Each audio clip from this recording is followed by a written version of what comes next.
आइए मिलवाते हैं आपको एक ठो विचित्र प्राणी रास बिहारी से।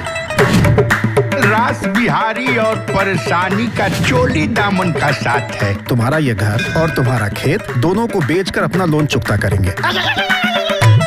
ये है रास बिहारी की सबसे बड़ी परेशानी, उनकी किराएदार राधिका तिवारी।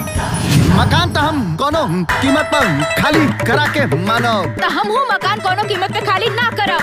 अगर तहार नाम रास बिहारी हो तो हमरो नाम राधिका तिवारी हो। ये है रास बिहारी के मुफ्त के सलाहकार चंदू चाय वाला। पानी से मुंह धोए वाला इंसान लिबास बदलेला और मोहब्बत में लात जूता खा वाला इंसान इतिहास बदलेला।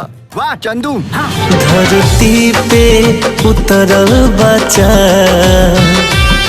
बदरी के घूंघटवा डाल के मन करे कसम से दे तहरा के करे जा निकाल के।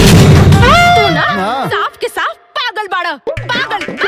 अगर ना प्यार कर लो तो हमरे प्यार के लांग के चल जा।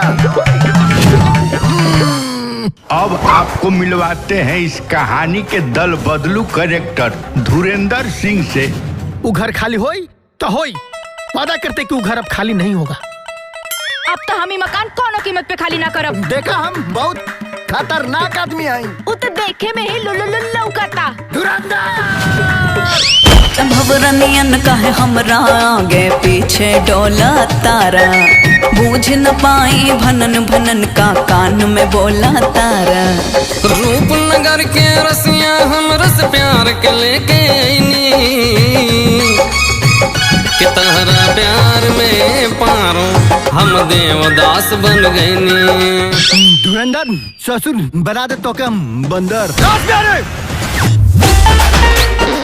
वैसे भी घर हमारा, जब चाहे आई जब चाहे जाई। जब चाहे आई जब चाहे जाई। अभी का नौटंकी है। अरे नौटंकी ना टंकी खाली होता। मौका देख के दोनों के पुंगी बजा दा।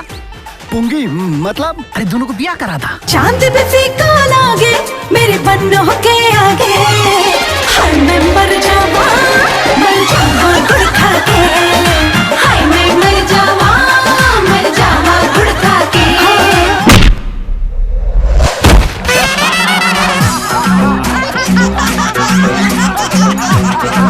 आज होकर गर्दन काट के दिल्ली के मेट्रो ट्रेन के इंजन पर डाल के लिखते भवानी।